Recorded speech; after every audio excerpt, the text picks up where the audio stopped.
옛날 어느 마을에는 밤마다 이상한 일이 일어난다는 소문이 돌고 있었다. 사람들은 모두 그것을 그림자의 저주라고 불렀다. 그 마을은 산으로 둘러싸여 있었고 밤이 되면 깊고 짙은 어둠이 몰려들었다. 다음 이야기는 그 마을에서 실제로 일어난 일이라고 전해진다. 이야기의 시작은 한 창고에서 벌어졌다. 그곳은 버려진 지 오래된 듯했지만 얼핏 봐도 예전엔 제법 번창했던 창고였다. 마을 사람들은 밤마다 창고 근처를 통과할 때면 기묘한 소름이 돋는다고 말했다. 이유를 몰랐지만 창고 근처를 지나갈 때마다 누군가의 시선을 느낄 수 있었다고 했다. 어느 날 용감하고 호기심 많은 청년 세진은 도무지 그 이유를 모르겠다고 생각하며 직접 그것을 확인해 보기로 했다. 세진은 친구 2명과 함께 밤이 되기를 기다렸다. 달빛은 흐릿하게 산을 비추고 있었고 세진과 친구들은 창고로 향했다. 놀랍게도 창고에 가까워질수록 기온이 점점 떨어지는 것을 느꼈다. 입김이 볼에 닿자마자 얼어붙는 느낌이었다. 세진은 바람이 없는데도 이상한 냉기를 느꼈다. 친구들은 이미 두려워하고 있었지만 세진은 멈출 수가 없었다. 마침내 창고에 도착하자 문이 절대로 열리지 않을 것처럼 단단히 잠겨있는 것을 발견했다. 하지만 세진은 포기하지 않고 창고 후면으로 돌아갔다. 거기에는 오래된 창문이 하나 있었고 안쪽이 희미하게 보였다. 세진은 작은 전등을 꺼내 창고 안을 비추었다. 그 순간 창고 안구석에서 무엇인가가 움직이는 듯한 기척이 느껴졌다. 순간적으로 모든 소리가 멎고 세진의 심장은 두근거리기 시작했다. 친구들은 이를 악물며 세진의 행동을 지켜봤다. 곧이어 세진은 용기를 내어 창문을 밀어 열었고 안으로 기어들어갔다. 창고 안은 오래된 먼지와 곰팡이 냄새로 가득했다. 그는 선반 사이로 굽어져 있는 여러 그림자들을 유심히 살펴봤다. 그런데 그림자 중 하나가 인간의 형상을 가지고 있는 것을 발견했다. 이상하게도 그 그림자는 아무런 광원이 없는데도 마치 생명체처럼 움직이고 있었다. 세진은 깜짝 놀라 뒷걸음질 쳤고 그 순간 그림자는 그를 향해 다가오기 시작했다. 그림자가 가까워질수록 차가운 냉기가 더욱 강하게 그를 감쌌다. 곧이어 창문으로 들어오지 않은 이유를 친구들에게 외쳤지만 아무런 대답이 돌아오지 않았다. 심장이 조마조마해진 세진은 소리를 지르며 문으로 빠르게 뛰어갔지만 문은 닫혀 있었다. 두려움에 가득 찬 순간 그는 그림자가 그를 완전히 감싸기 전 마지막 희망을 걸고 창문으로 뛰쳐나가려 했다. 하지만 갑자기 그림자는 사라지고 세진은 문턱 위에 홀로 서 있었다. 혼란스럽고 지친 그는 친구들을 돌아보았다. 친구들은 창밖에서 무언가를 확인하려 했다는 듯 그의 시선을 기다리고 있었다. 그들의 입에서는 왜 그래? 뭐가 무서웠던 거야? 라는 질문이 쏟아졌다. 세진은 자신의 경험이 정말로 현실이었는지 아니면 단순한 환각이었는지 알 수 없었다. 그러나 그날 이후로 마을 사람들은 창고를 더욱 기피하게 되었다. 종종 그 근처를 지나가던 사람들은 언제나 희미한 그림자의 형태를 보았다고 보고했다. 그리고 무엇보다도 그날 이후로 세진은 혼자 있을 때 항상 한기를 느끼기 시작했다. 자신의 그림자가 살짝 움직이는 것처럼 느끼는 것은 물론 어두운 방에서 누군가의 시선을 느낄 때가 많아졌다. 무엇이 실제인지 무엇이 환상인지 구분할 수 없게 되었던 것이다. 결국 세진은 마을을 떠나기로 결심했다. 하지만 이상하게도 그가 마을 경계를 넘을 때마다 뒷덜미에서 한기가 가시지 않았고 그게 눈을 떠서 감시하는 듯한 느낌은 어디서든 따라다녔다. 그 그림자에 저주라도 걸린 것처럼 말이다. 두 번째 이야기. 어느 여름밤 대학생인 민지는 방학을 맞아 고향으로 내려가던 중이었다. 오랜만에 만난 가족들과 즐거운 시간을 보낸 그녀는 도시에서의 피곤함을 잠시나마 잊을 수 있었다. 하지만 방학도 끝나가고 민지는 다시 도시로 돌아가야만 했다. 그날도 역시 어두운 밤 민지는 기차를 타고 도시로 돌아오고 있었다. 기차는 사람들로 가득 차 있었지만 피곤했던 민지는 졸음을 이기지 못하고 곧잠에 들었다. 얼마 후 민지는 기차가 갑자기 멈춰서면서 깨어났다. 주변을 둘러보니 객차 안은 어둡고 조용했다. 전등이 깜박거리다 꺼져버렸고 창밖은 불길한 정적만이 감돌고 있었다. 시간은 깊은 밤이었고 화장실에 가고 싶었던 민지는 사람들을 깨울 수 없어 혼자 일어났다.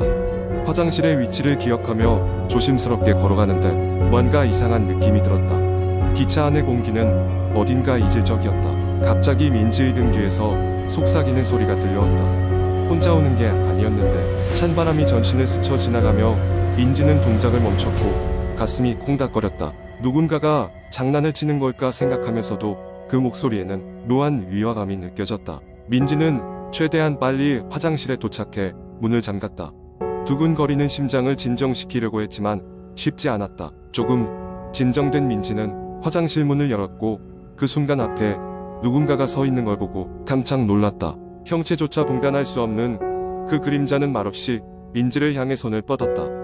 민지는 본능적으로 뒷걸음질 쳤지만 좁은 공간 속에서 더 이상 뒤로 물러날 곳이 없었다. 그때 그녀의 머릿속을 스치는 기억이 있었다.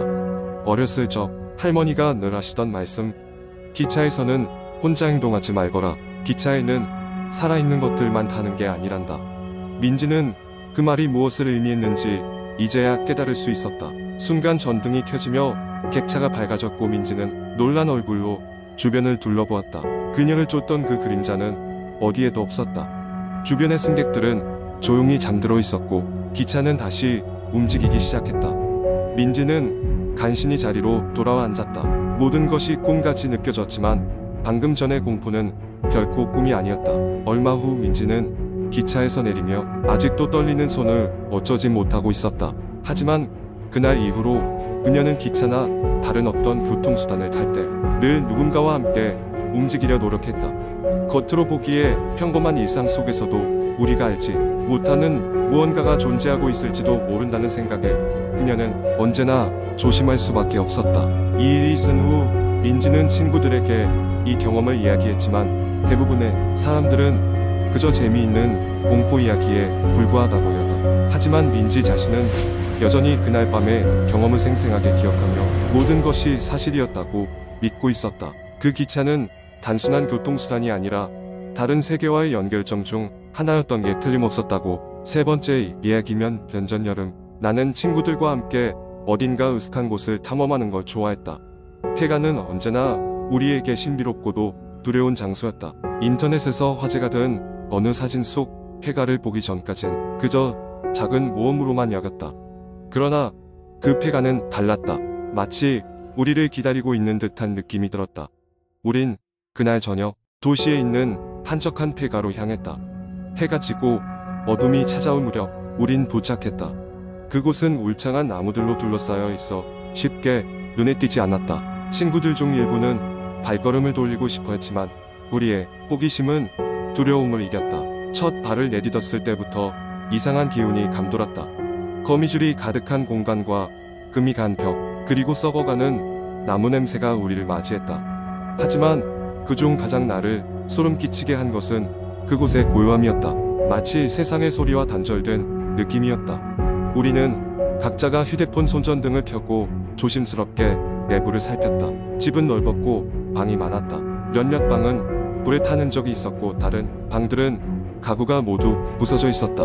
우린 시종일관 농담을 주고받으며 긴장을 풀려 했지만 이상하리만치 조용했다. 그래도 우리의 용기 있는 친구 정훈이는 끝내주게 용감했기 때문에 그리 두려움 없이 계속 들어갔다. 그가 갑자기 발걸음을 멈추고 손짓으로 우릴 불러 모았다. 우리가 도착했을 때 정훈은 아무 말 없이 어두운 방을 가리켰다. 손전등을 비춰본 결과 그 방 한가운데에 낡은 피아노가 놓여 있었다. 음산한 기운이 도는 그곳에서 더욱 희미한 소리가 울리기 시작했는데 그것은 누가 피아노를 튕기고 있는 것처럼 들렸다. 우리 모두는 숨을 죽였다. 그리고 그 순간 피아노 건반 하나가 스르르 움직이며 독창적인 멜로디를 만들기 시작했다. 아무도 그곳에 없었지만 소리는 분명히 들렸다. 우리는 서로를 쳐다보며 어떤 초자연적인 힘을 느꼈다. 놀란 마음에 나는 재빨리 방을 빠져나가고 싶었지만 몸이 말을 듣지 않았다. 용기를 내어 문 쪽으로 향했을 때 누군가가 내 발목을 움켜쥐는 것을 느꼈다. 나는 비명을 지르며 땅에 넘어졌고 그 순간 모든 친구들은 달려와 내 주변에 모였다. 그리고는 갑자기 방 안에 있던 피아노 소리가 멈췄다. 그 순간 나는 확신했다. 이곳에는 우리가 알지 못하는 무언가가 존재하고 있었다. 얼마나 시간이 흘렀는지 모른 채 우리는 혼란스러워했다. 다급히 그 자리를 벗어나려던 중 방문에서 이상한 비명을 들을 수 있었다. 그것은 사람의 소리가 아니라 마치 짐승이 울부짖는 소리 같았다. 너무 두려운 나머지 우리는 다급히 집 밖으로 뛰쳐나왔다. 밖으로 나오자 사방에서 벌레들이 소리내기 시작했다. 그제서야 그곳이 우리가 머물 곳이 아님을 깨달았다. 친구들은 무사히 주차된 차로 돌아갔고 흘러나온 땀을 닦으며 얼른 그곳을 떠났다. 그 후로 우리는 절대 폐가 탐험을 하지 않기로 다짐했다. 이 이야기는 인터넷에서 회자되고 있는 수많은 공포썰 중 하나일 뿐이다.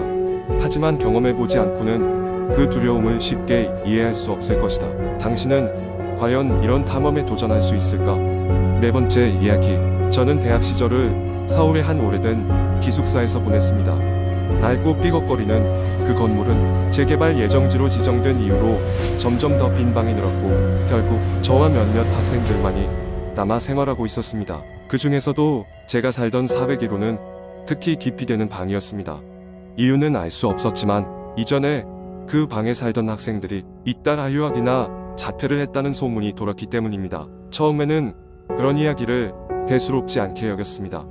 낡은 기숙사에서 벌어지는 단순한 우연일 뿐이라 생각했으니까요. 하지만 문득 이상한 일이 벌어지기 시작했습니다.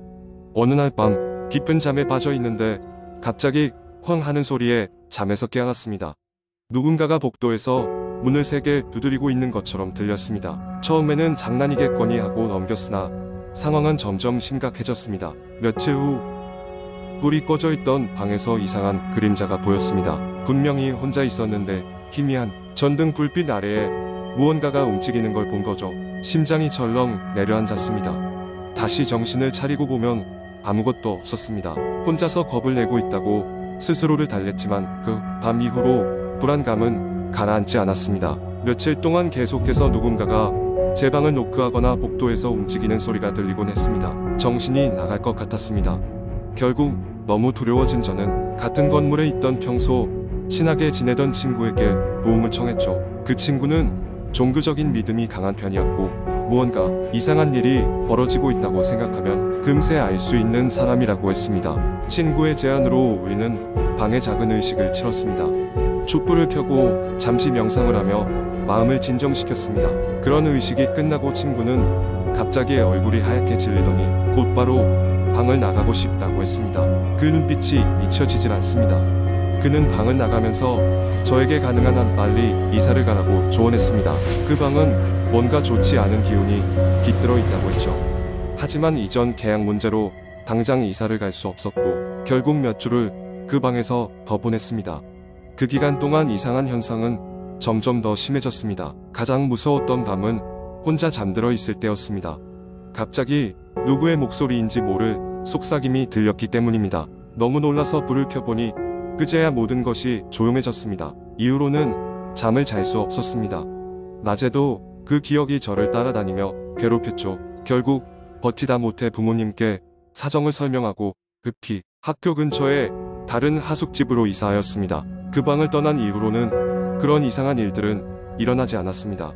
나중에 듣기로는 401호 방에서 벌어진 일이 하루 이틀이 아니었다고 하고 그 방은 결국 폐쇄되었다고 합니다. 오래된 건물이나 방에 얽힌 이야기는 흔하지만 제가 경험한 그 기숙사는 아직도 그 소문이 끊이질 않고 있습니다. 때로는 그 방에서 무슨 일이 있었는지에 대한 궁금증이 생길 때도 있지만 다시 그곳으로 돌아가고 싶다는 생각은 절대 들지 않습니다. 그 기숙사의 401호 방은 아마 오랫동안 사람들의 입에 오르내리는 미스터리로 남지 않을까 싶습니다.